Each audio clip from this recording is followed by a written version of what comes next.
Entrez. Ah, Cathy. Vous n'avez plus besoin de moi?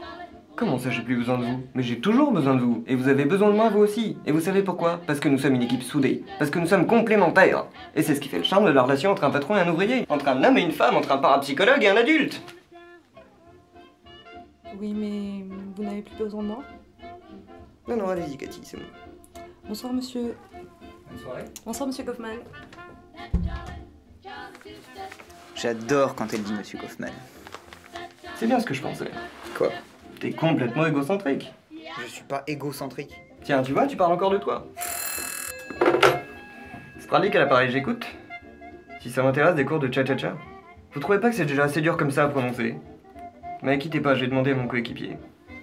Kaufmann, ça t'intéresse des cours de cha-cha-cha? Non, il est un peu tard. Non, il est un peu tard.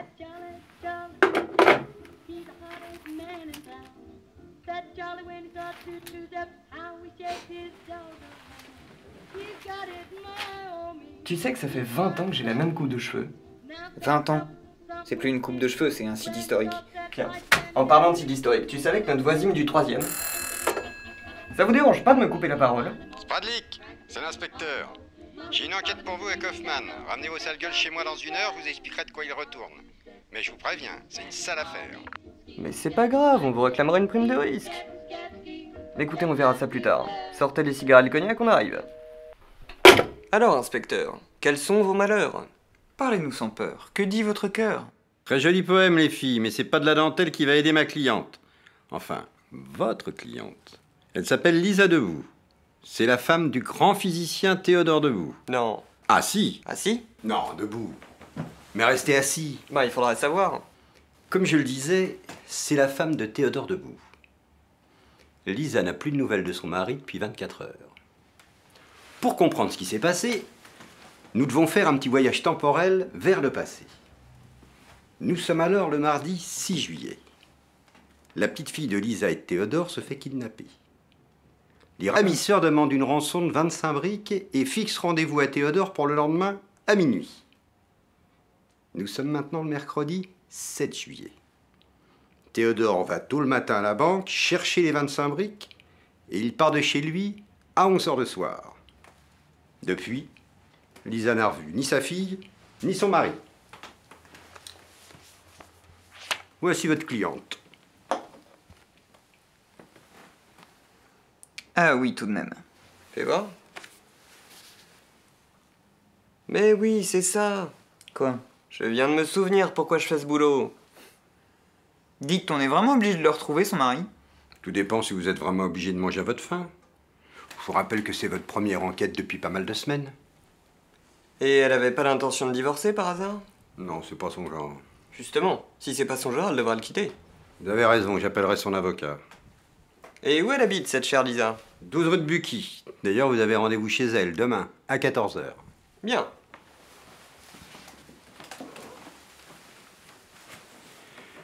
J'ai une dernière chose à vous dire.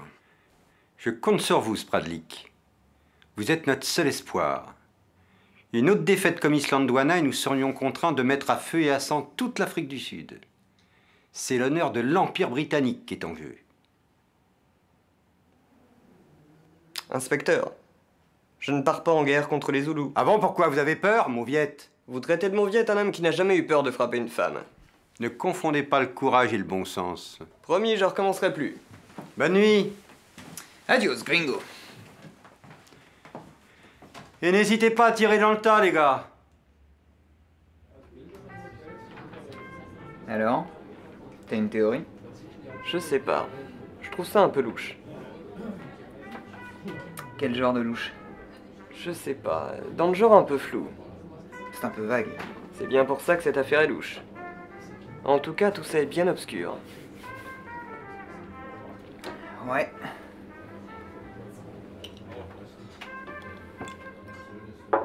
Alors là, je suis pas mécontent qu'on ait eu cette conversation. C'est vrai? Toi aussi? Ça me fait plaisir. Tu vois, j'ai vraiment l'impression qu'on a franchi une étape là. Hey, et à partir de maintenant, ça va être du gâteau. On est des pros quand même. Voici Kaufmann. Et voici Spradlik. C'est un plaisir pour nous de faire votre connaissance. J'espère que ce plaisir sera partagé, ce qui serait grandement préférable pour le bon déroulement de notre enquête. Enquête qui d'ailleurs ne sera pas gratuite, j'en ai bien peur. Voilà pourquoi je me permets de vous poser la question suivante. Lisa, êtes-vous solvable? Mais je croyais que l'inspecteur devait vous rémunérer. Mais il parle trop, cet inspecteur, il parle trop. À chaque fois, il raconte sa vie et à chaque fois, on se fait arnaquer. N'est-ce pas plutôt vous qui vouliez m'arnaquer? Bon, vous nous faites entrer, vous nous servez le café sur le palier. Entrez, je vous prie. Ne le jugez pas trop durement. Il vient de perdre sa femme. Non, Jamais. jamais. Même pas une seule fois. Non, je vous assure. Vous m'impressionnez, Lisa. Qu'est-ce qu'il y a de si étonnant à prendre son café entièrement noir? Je ne suis pas la seule femme au monde qui fasse ça. Effectivement. J'ai connu une femme qui était comme vous. Pas de sucre, pas de lait. Son café était noir comme l'ébène. Et vous savez quoi? Elle est morte. À cause du café? Non, non, accident de voiture. Ah.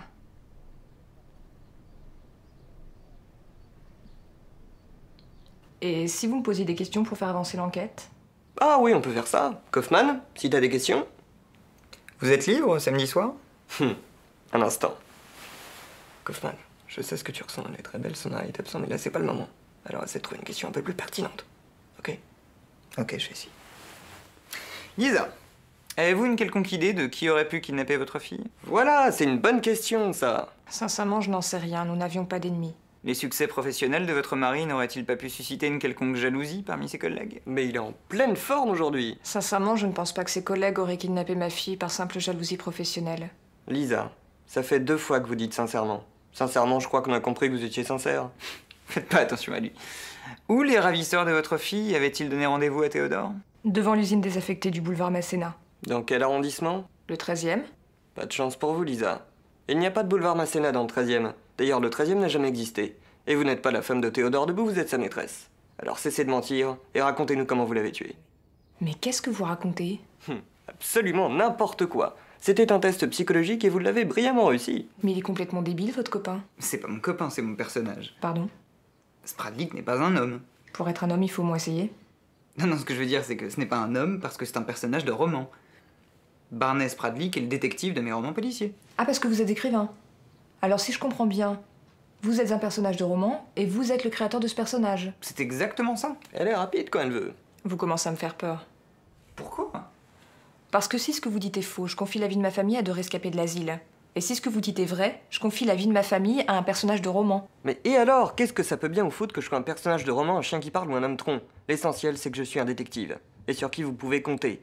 On m'a engagé pour que je vous ramène votre fille et votre mari. Et je peux vous assurer, Lisa, que votre fille et votre mari seront ici même, dans moins d'1 semaine. C'est une promesse? Oui, c'est une promesse. Cela dit, il faut bien garder dans un petit coin de sa tête que tout peut arriver, hein. Le pire comme le meilleur, mais aussi comme le pire. Hey, qu'est-ce que je disais? Je décroche. Oui, allez-y. Allô? Vous ne leur avez pas fait de mal? Je veux les entendre, passez-les-moi s'il vous plaît. Non, non, on n'a pas le temps, filez le combiné. Allô, c'est Barney Spradlik à l'appareil. À partir de maintenant, c'est avec moi que vous allez traiter. Et je peux vous dire que si vous faites un seul faux pas, ce sera le dernier. Alors essayez pas de m'arnaquer. Ce soir à minuit? Où ça précisément? Encore devant l'usine? Vous préférez pas un café? Bon, d'accord. Mais oui, on aura le fric. Dites-moi, ce sera une soirée habillée? Allez, à ce soir. Lisa, j'aurais besoin d'une photo de votre fille et de votre mari pour être sûr qu'il n'y aura pas d'entourloupe. Je vais vous les chercher. Bien.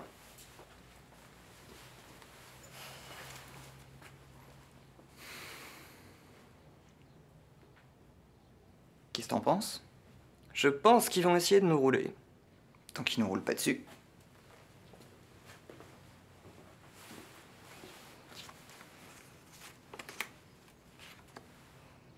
C'est votre fille? Vous pensiez que c'était mon mari? Non, non. J'ai juste l'étrange sentiment de l'avoir déjà vue quelque part, cette petite. Ah ouais, je vois pas comment. Moi non plus. Bon, eh ben on va pas rester jusqu'à la prochaine éclipse, hein. Alors merci de votre précieuse aide et à bientôt. C'est à moi de vous remercier. C'est vrai. Si jamais votre mari venait à décéder au cours d'une fusillade, n'oubliez pas que je suis libre et que je vous trouve extrêmement séduisante.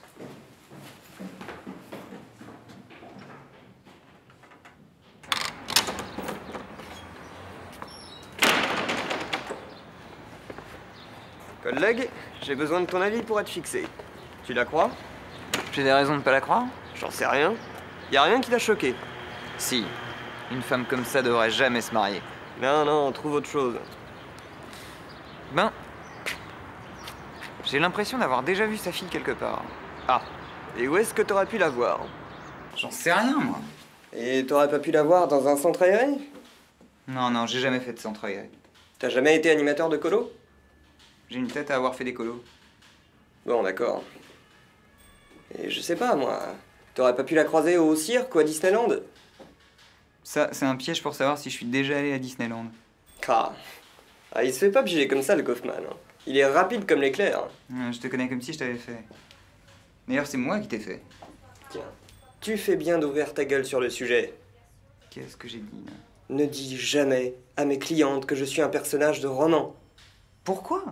Pourquoi? Parce que ça fout les jetons, tout simplement. T'as pas vu comme elle était pâle? Non, ça c'est parce qu'elle avait peur de tomber amoureuse de moi. Non, c'est parce qu'elle a eu peur d'être tombée sur deux schizos. Tu crois? Ah, imagine, tu t'es fait cambrioler et tu vas au commissariat pour porter plainte, ok? Bon, et t'es reçu par un type qui te dit « Bonjour, je suis Georges Simenon et voici le commissaire Maigret, on peut vous aider ?» Ça te foutrait pas les jetons? Évidemment que ça me foutrait les jetons, ça fait plus de 10 ans qu'il est mort. Qui? Bah, Simenon. Mais c'est pas le problème! Ah, je suis désolé, un mort qui parle, c'est un tantinet problématique, je crois. Hein.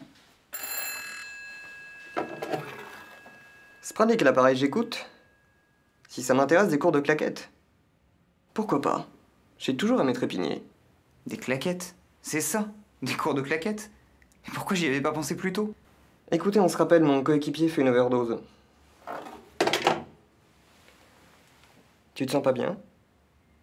Tu veux que j'appelle tes parents pour qu'ils viennent te chercher? Spradlik. C'est pas sa fille. C'est elle. Toi, tu te mets trop près du micro-ondes. Hein. La fille sur la photo, c'est pas la fille de Lisa. C'est Lisa. Maintenant, ça me revient. On avait des cours de claquettes ensemble quand on était petits. Et si tu regardes attentivement la photo, tu remarqueras que la petite fille ressemble incroyablement à Lisa. Et pour cause, c'est Lisa. Ça paraît complètement dingue. Et c'est pour ça que je te crois. C'est complètement dingue. C'est pourtant la triste vérité, inspecteur. La vérité n'est jamais triste, elle est là, il faut bien faire avec. Ah ouais? Un peu comme une tumeur au cerveau. Précisément. Alors selon vous, c'est Lisa Debout quand elle avait 10 ans. Oui. Vous êtes catégorique. Non, moi c'est Kaufman, mais si ça vous fait plaisir, vous pouvez m'appeler comme ça. Elle est excellente, Kaufman. Et je n'ai jamais autant ri depuis la mort de mon Saint-Hubert. Bon, vous êtes concentré? Non, moi c'est Kaufman, mais... Excusez-moi. Si Lisa n'a pas de fille, personne n'a pu la kidnapper. Donc Théodore Debout n'est sûrement pas parti la rechercher. Mais alors où est Théodore Debout? Et pourquoi Lisa aurait-elle raconté toute cette histoire? Peut-être que Lisa n'a pas de fille, mais en tout cas, elle a un complice. Qu'est-ce qui vous fait dire ça? Si l'enlèvement n'a pas eu lieu, comment aurais-je pu parler à l'un des ravisseurs? Comme par hasard, ils ont téléphoné quand on était chez Lisa. Qu'est-ce que vous insinuez, Spradlik? Que Lisa pourra donner des cours de claquettes à Théodore. En prison. En prison? Mais vous n'avez aucune preuve. Chaque chose en son temps, inspecteur. Copernic avait l'instinct, Galilée avait la preuve, et moi, je suis un homme complet.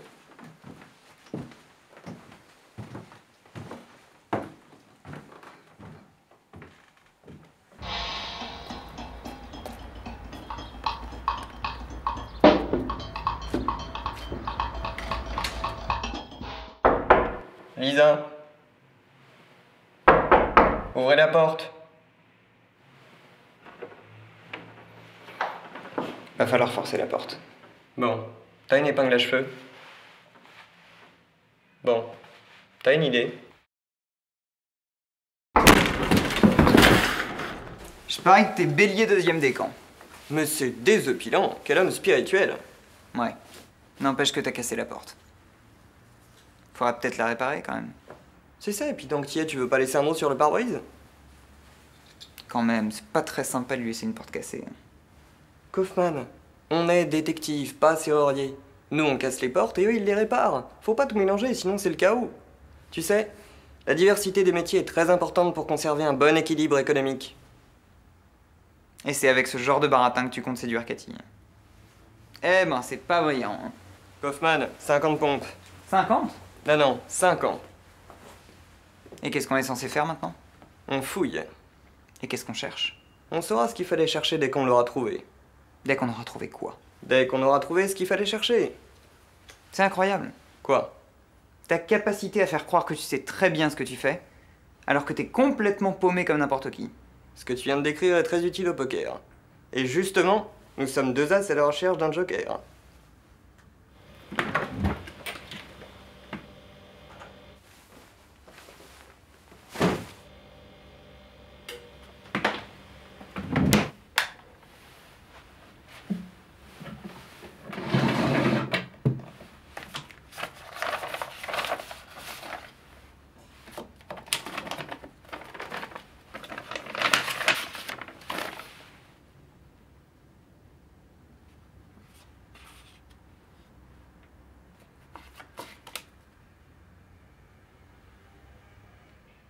Allô, inspecteur? Spradley à l'appareil.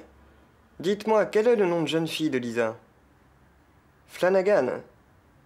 Lisa Flanagan. Merci, on vous tient au courant.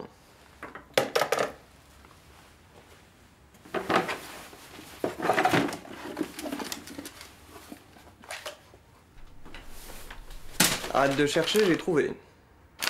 C'est quoi? Un brelan d'as. Tiens, je suis pas mal sur cette photo. Mais...